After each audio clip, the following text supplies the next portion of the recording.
दिले Nadan novel by Yaman Eva episode 29। अजवा कालीन पर बुक्स फैलाए बैठी पढ़ रही थी। रिमाब इसे पुरसोच नज़रों से देख रहा था। जहन में अजवा की बातें घूम रही थी जो इसने 2 दिन पहले रात को कही थी। अजवा ने अंगड़ाई लेते हुए रिमाब की तरफ देखा तो बाजू सीधे करती सीधी हुई। आप मुझे घूर क्यों रहे हैं? अजवा ने घबरा कर इसका संजीदा चेहरा देखा। जानती हो इस बार मुझसे अजवा ने क्या कहा? रिमाब ने इससे सवाल करते हुए भवें उठाई। अजवा ने सहम कर इसे देखा, जाने फिर असबा क्या बकवास कर गई और इसका जिन भाई यूँ खाने वाली नज़रों से मुझे देख रहा है। अल्लाह ही पनाह में रखे मुझे इस शैतान लड़की से। इन दोनों बहन भाइयों ने पागल कर रखा है। अजवा ने चोर नज़रों से रिमाब को देखा। क्या कह दिया असबा ने? वैसे तो वो कोई भी काम की बात नहीं करती, मगर फिर भी अजवा ने डरते डरते पूछ दिया, कहीं वो रिमशा से किए ड्रामे की असलियत तो नहीं बता गई। इसने मुझसे कहा वो दाराम से कहेगी कि वो मुझे मेरी प्रॉपर्टी का हिस्सा दें क्योंकि मैं पुप्पो का हकीकी बेटा हूँ, और ये भी कि अगर मैं ऐसा नहीं चाहता तो वो बाबा से कहेगी सारी प्रॉपर्टी मेरे नाम कर दे। इसे प्रॉपर्टी वगैरह में इंटरेस्ट नहीं, क्योंकि वो मुझे अपना सगा भाई ही मानती है, चाहे मैं बाबा का अडॉप्टेड बेटा हूँ। रिमाब के जुमलों पर अजवा बेहोश होते होते बची। हाय जज्बा की बच्ची एक और खाता खोल गई जाते जाते। या अल्लाह, ये लड़की सुकून से क्यों नहीं रहती? अल्लाह हिसाब लेगा। अजबा इसके दिल से आहें निकल रही थी। वो खिसक कर सोफे की टेक लगती रिमाब से रुख मोड़कर इसकी बात सिरे से अनसुनी कर गई। और ये बात इससे यकीनन तुमने कही है कि मैं अडॉप्टेड हूँ? रिमाब ने अगला सवाल किया। अजवा ने आंखें मीच कर इसी तरह रुख मोड़े रखा। रिमाब तब कर उठा और इसके सर पर पहुंचा। अजवा ने दहल कर इसे देखा। मैंने तो बस मौके की मुनासबत से, आप उप्पो के बेटे ही तो हैं। दाराम भाई के आने से पहले तक आप ज़्यादातर इन्हीं के पास तो रहे। आपको इन्हीं लोगों ने पाला और इनके बेटे बने हुए थे। अजवा ने घबरा कर इसे वजाहत देते कहना चाहा, मगर इमाम ने इसे बाजू से खींचकर अपने साथ ऊपर सोफे पर बिठाया। उन्होंने मुझे पाला, मैं वहाँ रहा, मगर इसका ये मतलब नहीं कि तुम अजबा से कह दो अब बाबा का अडॉप्टेड बेटा हूँ। रिमाब ने इसे घूरा। वो परेशान हुई लग रहा था। रिमाब को ये बात बहुत बुरी लगी थी। अजवा ने लब काटते हुए खिफ़त से सर झुकाया तो रिमाब ने इसे झटके से अपनी तरफ मोड़ते हुए मज़ीद करीब किया। वो गड़बड़ा गई। जानती हो, अगर मैं अजबा को ना रोकता और वो दाराम से बात कर देती तो कितनी ऑकवर्ड सिचुएशन में आ जाता मैं। मुझे फूफा ने बेटे की तरह पाला और प्यार दिया, मगर मैं दाराम की रिप्लेसमेंट हरगिज़ नहीं था। दाराम की अलग जगह थी हमेशा। वो इनका हकीकी बेटा था और इन्होंने हमेशा इसके आने का वेट किया। दाराम को एक बार पहले भी अमेरिका में होते हुए ये गलत फहमी हुई थी कि इसके फादर ने इसकी रिप्लेसमेंट में बेटा पाल लिया है और इसे भूल गया। ऐसा कभी नहीं था और ये बात बहुत मुश्किलों से दाराम को समझाई थी मैंने। और तुम्हारी इस बात से अगर वो अंडरस्टैंडिंग फिर से क्रिएट हो जाती फिर। तुम जानती हो अजवा कल से फारिग है, तुमने फिर भी ये बात इससे कही? रिमाब ने संजीदगी और तासुब से इसे देखा। अजवा को मामले की संगीनी का एहसास हुआ तो बेख्तियार रिमाब को देखा। वो नाराज़गी से देख रहा था। इसके देखने पर गहरा सांस भरा। खुदा के लिए बचपना ख़त्म कर दो अजवा, हद होती है कोई। रिमाब के जुमले पर वो खामोश बैठी इसे सुन रही थी। बोल पड़ी। अजबा ने इस दिन सब सुन लिया था जब इसका और आपका निकाह करने की बात की जा रही थी। वो इतनी हर्ट और अपसेट थी कि शायद इसका नर्वस ब्रेकडाउन हो जाता। वो चाचू से बहुत अटैच है और जब इसे लगा कि वो सौतेली है, इसकी तबीयत ख़राब हो रही है, मुझे बस इसे नॉर्मल करना था। मुझे और कोई हल समझ नहीं आया। मैंने ये बात कह दी क्योंकि आपकी हैसियत पप्पो की फैमिली में भी बेटे वाली रही थी। हानिया लोग आपको अपना भाई ही समझती और कहती हैं। मेरी बात पर अजबा के लिए यकीन करना आसान हुआ, वरना वो वाकई अपने साथ कुछ कर लेती। अजवा ने बेचारगी से वजाहत दी। रिमाब को वजह पता चली तो लब बीच सी है।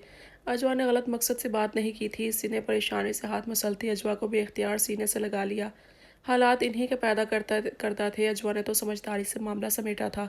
कितनी चालाक हो यार, कैसे बर वक्त कहानियाँ बना लेती हो वैसे। रिमाब ने इसे रिलैक्स करने के लिए शरारत से पूछा। इसे आम जुबान में अक्लमंदी कहा जाता है, मगर आप और आपकी बहन दुनिया से अलग हैं। अजवा ने खिफ़त से जताते हुए कहा तो वो हंस पड़ा। सॉरी अजवा, मगर फिर भी अजबा को समझा तो देती कि प्रॉपर्टी वगैरह के मामलों में ना पड़े यार। मैं आकड़ फील करूँगा अगर दाराम से ऐसा कह दिया इसने तो। आई होप मेरी अक्लमंद बीवी इसे किसी तरह समझा ही लेगी। मेरा कहा तो शायद इसे समझ ना आए। रिमाब ने नरमी से इसे समझाया तो वो सर हिला गई। रिमाब इसका सर थपथपा कर उठ गया। अजबा हादी के साथ वक्त गुजार कर कमरे में आई तो लैपटॉप पर ईमेल्स चेक करता दाराम परेशानी से माथा मसल रहा था। क्या आपके सर में दर्द है? अजबा ने पास जाकर पूछा तो वो चौंक कर इसे देखने लगा। फिर नफ़ी में सर हिलाकर नज़र स्क्रीन पर जमा ली। अजबा ने इसे इतना गुम देखा तो ज़रा इसकी तरफ झुककर स्क्रीन पर देखा। कोई इंग्लिश आर्टिकल सामने था और एक बहुत पुरकशिश सी अंग्रेज़ लड़की की तस्वीर भी थी। वो पुरशौक नज़रों से देखती स्क्रीन के करीब होकर देखने लगी। दाराम ने हैरत से इसका इश्तियाक देखा तो स्क्रीन इसकी तरफ मोड़ दी। ये कौन है? कितनी प्यारी है ना। अजबा को इतना फ़िदा होता देखकर दाराम ने इसकी छोटी सी नाक पर फिसलता चश्मा ठीक किया। یہ میری فرسٹ وائف بیلا ہے، دارام نے بظاہر سکون سے اسے بتاتے ہوئے اس کے چہرے کے تاثرات کا جائزہ لیا، جہاں پہلے بے یقینی اور پھر بے چینی کے رنگ واضح ہوئے تھے۔ یہ تو بہت پیاری ہے، اب میں کیا کروں گی؟ روحان سی ہوئی ازبا بے ساختگی میں بول گئی۔ پھر دارام کی مسکراہٹ پر احساس ہوا تو زبان دانتوں میں تلے دبا کر رخ پھیرا۔ مطلب اب میں کیا کر سکتی ہوں؟ اگر آپ کی وائف اتنی پیاری ہیں تو ظاہر ہے آپ انہیں دیکھیں گے ہی۔ ازبا نے اپنی بات کی وضاحت دی۔ دارام نے لیپ ٹاپ بند کر کے سائڈ ٹیبل پر رکھا اور سیدھے ہو کر ازبا کا ہاتھ تھام کر اسے اپنے قریب کیا۔ ازبا آج اپنی باتیں کرو میرے ساتھ، اپنے بارے میں کچھ بتاؤ۔ تمہیں لوگوں سے مل کر گھبراہٹ کیوں ہوتی ہے؟ وہ اس کا دھیان بٹانا چاہ رہا تھا۔ وہ اس کا منہ تکنے لگی۔ مجھے سب سے تو گھبراہٹ نہیں ہوتی، بس نئے اور انجان لوگوں سے۔ وہ ہچکچا کر بولتی خاموش ہو گئی۔ اپنے ہی بارے میں بات کرنا عجیب لگ رہا تھا۔ میں اسکول لائف تک اپنی پوری کلاس کی اچھی فرینڈ ہوتی تھی، سب سے فرینک ہوتی تھی۔ مجھے لوگوں سے ملنا برا تھوڑی لگتا ہے، مجھے بس تعریف سن کر گھبراہٹ ہوتی ہے، کوئی دیکھے تو پریشان ہونے لگتی ہوں۔ ازبا بتا رہی تھی، وہ اس کا چہرہ دیکھ رہا تھا۔ اس نے کافی کچھ تو ازبا سے پہلے ہی پوچھ دیا تھا۔ اس نے بھی یہی بتایا تھا ازبا کی تقریباً ہر کلاس فیلو سے فرینڈشپ ہوتی تھی۔ وہ امیر غریب یا بدصورت خوبصورت کے فرق سے ہٹ کر صرف اچھی فرینڈز بتاتی تھی۔ وہ اچھی رازدار ہونے کی وجہ سے مقبول تھی۔ لڑکیوں کے گھریلو اچھے برے حالات سے لے کر منگیتر یا لورز کے قصے پورے شوق اور توجہ سے سنتی تھی۔ ان کے مسکرانے پر مسکراتی تھی، اداس ہونے پر اداس ہوتی تھی۔ وہ بس تعریف پسند نہیں کرتی تھی۔ وہ پیاری تھی اور اپنی عمر سے تو بہت چھوٹی اور کیوٹ لگتی تھی، مگر یہ بات اسے فرینڈز بھی نہیں کہہ سکتی تھی۔ اسے اکثر لڑکیاں اپنے بھائی کے لیے پسند کر لیتی تو وہ شرمانے یا مغرور ہونے کے بجائے اتنا گھبرا جاتی کہ انہیں یہ کہہ کر روک دیتی کہ میرا رشتہ ہو چکا ہے۔ کس سے ہوا؟ اس کا جواب بس ایک ہوتا، وہ نہیں جانتی۔ اسے کبھی کبھی کوئی ٹیچر بھی فیملی بایو ڈیٹا یا فادر نیم پوچھتی تو وہ گھبرا کر ان کے سامنے آنا چھوڑ دیتی۔ اسے فرینڈ نے کہا کہ وہ نارمل بیہیو کرے، وہ ایسا کر کے خود کو سوالیہ نشان بنا رہی ہے۔ اس بات پر اس نے لوگوں کے سامنے آنا چھوڑ دیا۔ اسے تعریفیں جھوٹی لگنے لگیں۔ لوگوں کی متوجہ ہونا ڈراتا تھا اور اس کی کوئی خاص وجہ ہرگز نہ تھی، بس اس کے دماغ کی الٹی سوچوں نے اسے ایسا کر دیا تھا۔ اسے لگتا تعریف تنزیہ ہے اور یہ کہ وہ بری لگ رہی ہے، اس لیے اسے دیکھا جا رہا ہے۔ اب یہ سب وہ دارام کو ذرا گھما پھرا کر بتا رہی تھی۔ وہ مسکرایا۔ تمہیں برا لگتا ہے جب تمہیں کم عمر سمجھا جاتا ہے؟ دارام نے اس سے سوال کیا تو وہ ہاں میں سر ہلا گئی۔ میں کالج اسٹوڈنٹ تھی تو مجھے کالج اسکول گرل سمجھا جاتا تھا، اور اگر کوئی مجھے دیکھے بنا مجھ سے بات کرے تو مجھے سمجھدار یونی گرل سمجھتا، اور یہی بات سچ ہے۔ میں سمجھدار ہوں، بڑی ہوں، میری سنجیدہ باتوں سے مجھے سمجھدار سمجھنے والے بھی جب میری نیچر جاننے لگے تو انہیں بچکانا لگتی ہیں۔ یعنی وہ چاہتی تھی اس کی لکس پر فوکس نہ کیا جائے۔ دارام سمجھ گیا تھا۔ دارام کہ آپ امریکہ واپس چلے جائیں گے؟ میں نے رانی آپی کی شادی پڑھنا، کچھ لوگ کہہ رہے تھے کہ آپ کے بابا اب نہیں ہیں تو یہاں والوں کے لیے آپ نہیں رکیں گے۔ ازبا نے عادت کے مطابق بات کے درمیان دوسری بات نکالی۔ اس کو ان باتوں سے اب فکر ہونے لگی تھی، تبھی اس سے پوچھ دیا، کیا میں چلا جاؤں؟ دارام نے اس سے پوچھ دیا۔ وہ شاید جاننا چاہتا تھا کہ وہ اسے روکتی ہے یا نہیں۔ آپ چاہیں تو چلے جائے، آپ کی فیملی وہاں ہے۔ ازبا کہنا چاہتی تھی کہ وہ نہ جائے، اسے روکنا چاہتی تھی، مگر اسے نکاح کرنے کے لیے مناتے وقت اپنے کہے الفاظ زنجیر بن گئے۔ اسے اپنی بے ایمانی بری لگنے لگی۔ وہ دارام پر مزید اپنی مرضی نہیں تھوپنا چاہتی تھی۔ اس نے اس سے ہاتھ چھڑواتے ہوئے دل پر پتھر رکھ کرتے کہہ دیا، اور اس سے دور ہو کر بیٹھ گئی۔ تو کیا سب کی طرح ازبا نے بھی صرف اسے یوز کیا؟ وہ اس کی ضرورت ہے، بس محبت نہیں۔ دارام اپنا خالی ہاتھ دیکھتا رہ گیا۔ اس کی آنکھوں میں نمی چمکی۔ اس نے ایک نظر ازبا کو دیکھا۔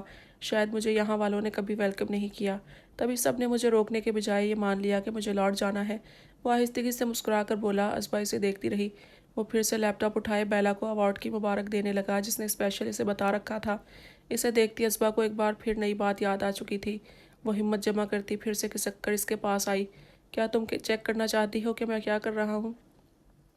دارام نے اس کی بے چینی پر پوچھا۔ نظریں اسکرین پر تھیں اور توجہ ازبا پر۔ دارام کیا آپ بیلا کی کوئی مووی کا نیم بتا سکتے ہیں؟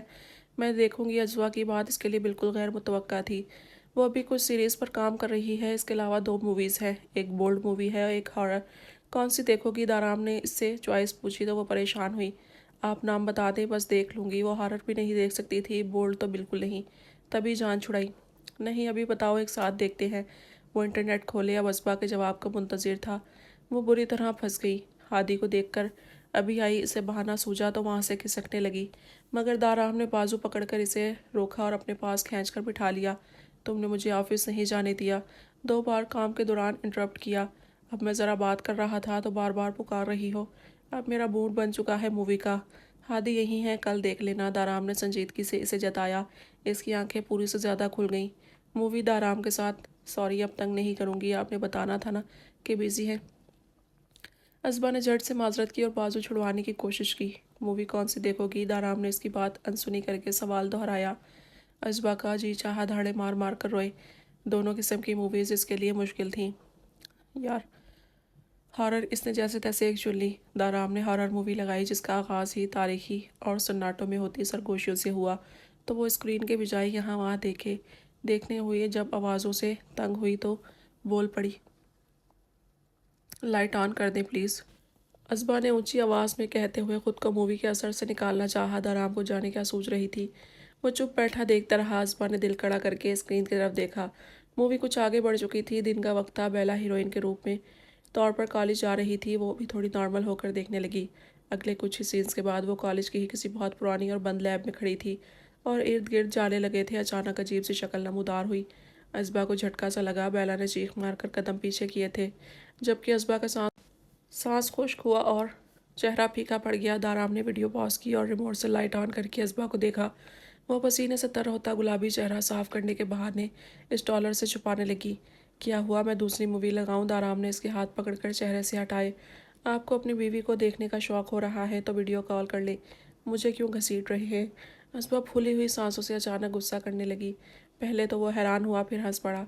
इतना डर क्यों गई हो? एक मूवी ही तो है, ये सब फेक होता है। दाराम ने इसे सीने से लगा लिया। इसके दिल की धड़कन हद से ज़्यादा तेज़ हो रही थी और जिस्म कँपकपा रहा था। मैं आजकल सेंसिटिव हो रही हूँ बस। वो सफाई देती रो पड़ी। वो जो इसके साथ शरारत करना चाह रहा था परेशान हो गया और इस रात इसने सही मायनों में अपनी शरारत का अंजाम भुगता था।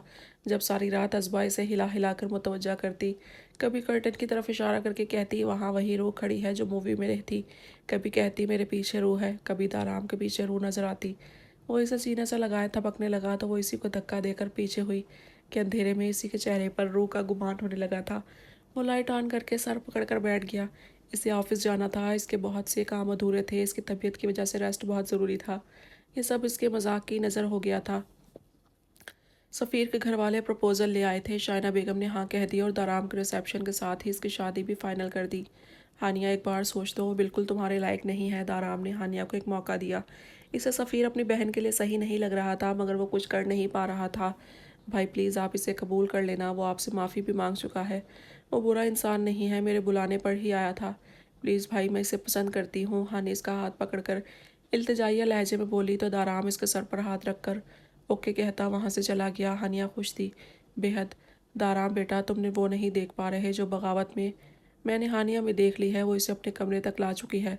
अगर हम मान भी लेंगे इसने हद पार नहीं की, अगर किसी और को पता चला तो वो कभी नहीं मानेंगे। तुम बस हानि की शादी होने दो इसी लड़के के साथ जिसके साथ वो लिमिट क्रॉस करती रही है।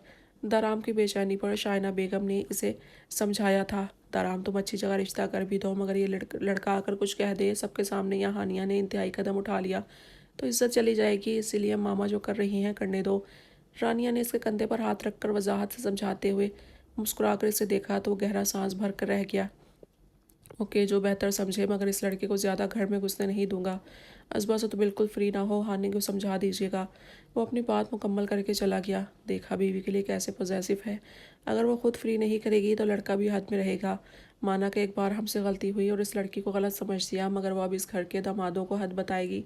शाइना बेगम ने ताराम की बात का सारा गुस्सा असबर पर उतारा था। आज सिमाने वाले हैं, अगर इनके साथ भी असबा ने यही रवैया रखा तो मैं भाई से नाराज़ हो जाऊंगी। वो तो इन्हीं की चॉइस थे ना। रानिया के माथे पर बल पड़ गए। अपने हस्बैंड का जिक्र करते हुए इसने पहले से ही माँ को वार्निंग दी थी।